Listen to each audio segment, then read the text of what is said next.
Miss Einhaus here.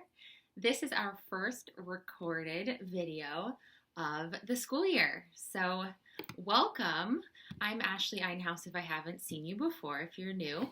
And I normally like to start our library time off with a breathing technique, something to really settle us into our time together because you might be coming from lunch or science or Hebrew or who knows. So, I have a tool, which is my expandable ball. And when the ball gets big, your stomach will copy that and also get big. When the ball shrinks back down, you're going to contract your stomach. So we'll do a few deep breaths together. I like to close my eyes, but you might want to be mesmerized by this colorful ball. Here we go.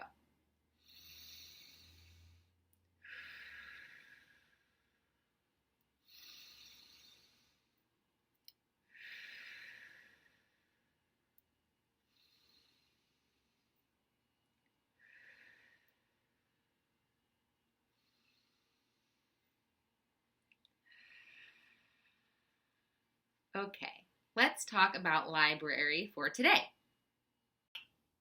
So the Global Read Aloud is in its 10th and final year. And if you're not familiar, the GRA is where schools and students participate in reading the same books all over the world, and then they come together to discuss them. And we're going to start with an author study of Juana Martinez Neal. I said author, but to be honest, she's the illustrator for all these books. Only in Alma and How She Got Her Name is she also the author. And this is a special story because it's a Caldecott honor book. So this is the first of many stories by Juana Martinez Neal. She grew up in Lima, Peru, and she currently lives in Arizona with her family. And I really look forward to reading this story with you. Alma Sofia Esperanza Jose Pura Candela had a long name. Too long, if you asked her. My name is so long, Daddy, it never fits, Alma said. Come here, he said. Let me tell you the story of your name, then you can decide if it fits. Sophia was your grandmother, he began. She loved books, poetry, jasmine, flowers, and of course me. She was the one who taught me to read. I love books and flowers, and you too, Daddy. I am Sophia. Esperanza was your great-grandmother, he continued. She hoped to travel, but never left the city where she was born. Her only son grew up to cross the 7 seas. Wherever her sailor son went, so did Esperanza's heart. The world is so big, I want to go see it, Daddy. You and me together.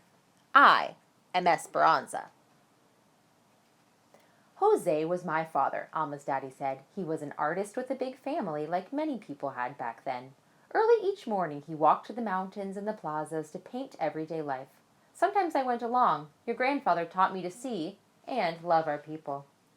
I wake up early every day and I draw a lot too. This morning I drew a kitty cat for you, Daddy. I am Jose. Pura was your great aunt. She believed that the spirits of our ancestors are always with us, watching over us. When you were born, she tied a red string around your wrist, a charm to keep you safe. Hello, Pura. It's me, Alma.